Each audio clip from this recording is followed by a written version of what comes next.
Bugün sizlerle birlikte Türkiye'nin yakın tarihinde çok önemli bir dönüm noktasından hemen sonra yazılmış, oldukça karmaşık ve duygu yüklü bir şiiri, Duvar'ı anlamaya çalışacağız. Amacımız bu eserin katmanları arasında bir yolculuğa çıkmak ve bir ulusun o kritik andaki ruh halini nasıl yansıttığını görmek. Hadi gelin bu derin şiire birlikte dalalım. Şiir bizi en başından yakalayan bir soruyla karşılıyor. Bir bozulan büyüsü var mıydı? Bakın bu öyle sıradan bir soru değil. Bu aslında tüm bu analizin atmosferini belirleyen, o sorgulayıcı, biraz da kasvetli ve derin bir anlam arayışının ilk adımı. İlk olarak şiirin odaklandığı o bozulan büyü anına bakacağız.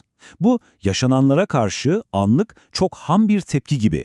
Sanki milletin ruhunda köklü bir şeyler değişti mi, bir şeyler kırıldı mı sorusunu soruyor şair.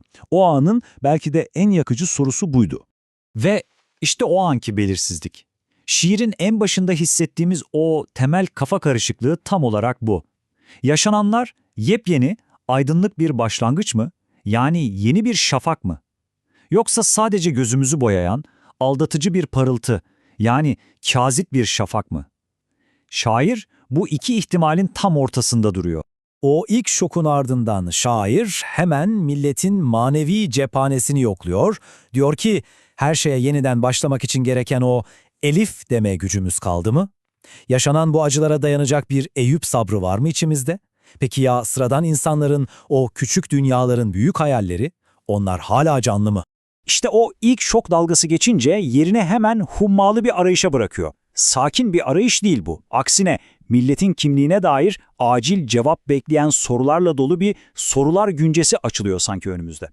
Ve ilk soru, belki de en temeli, şiire adını veren bu duvar kim? Toplumu ikiye bölen, aramıza örülen bu duvarı kim inşa ediyor?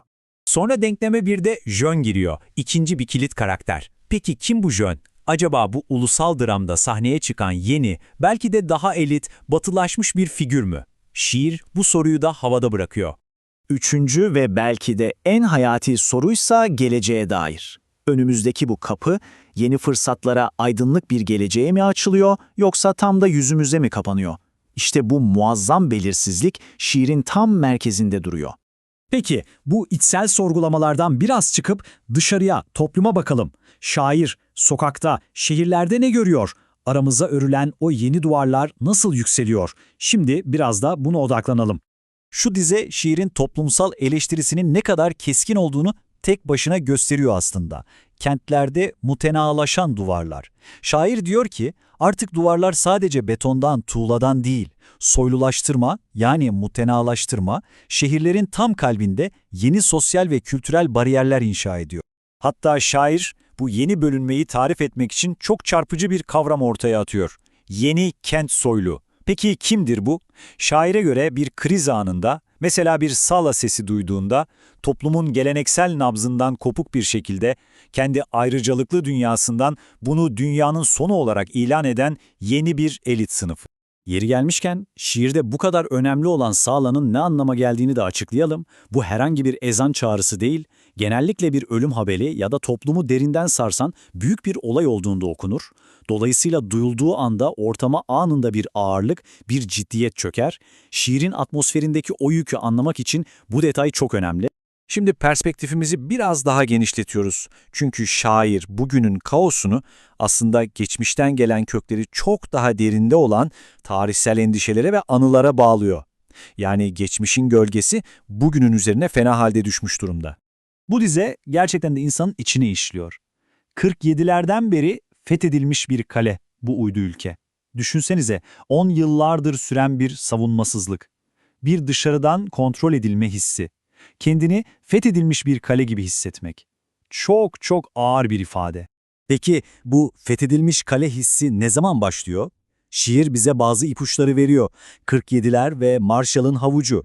Bunlar doğrudan İkinci Dünya Savaşı sonrası Marshall Planı'na yapılan göndermeler.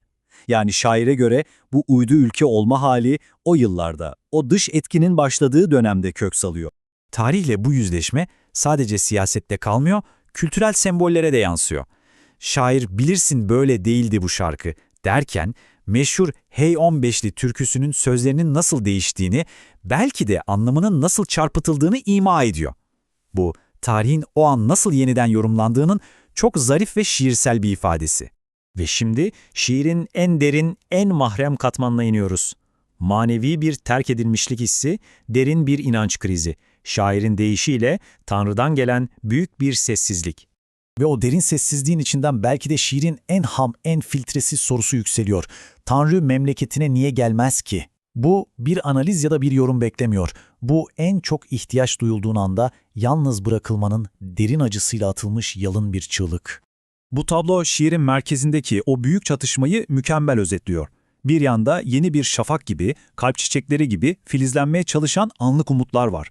Ama hemen karşılarında o umudu anında ezen ezici bir gerçeklik duruyor. Kazip bir şafak, yani sahte bir aydınlık, her an sönüverecek bir ziya, yani bir ışık korkusu ve tabii ki o hiç dinmeyen kibir ve postal sesleri. Yavaş yavaş sona yaklaşıyoruz ve şunu anlıyoruz ki bu şiir bize kolay cevaplar ya da bir çıkış yolu sunmuyor. Tam tersine bizi tam ortada çok can alıcı bir soruyla baş başa bırakıyor. Bu yaşananlar, bu kadar kimin kaderi? Bu sıkışmışlık hissini en iyi anlatan dize de belki de bu. Durdurmayın dünyayı, inecek yok ki. Sanki sonu belirsiz, kaotik bir yolculukta kapana kısılmış gibiyiz. Dünya hızla dönüyor ve kimsenin inebileceği güvenli bir durak yok. Ve şiir zihnimize bir çivi gibi çakılan o son soruyla bitiyor, neye niyet, kime kısmet? Tüm bu yaşananların ardındaki asıl niyet neydi ve bu kader günün sonunda kime yazılacak?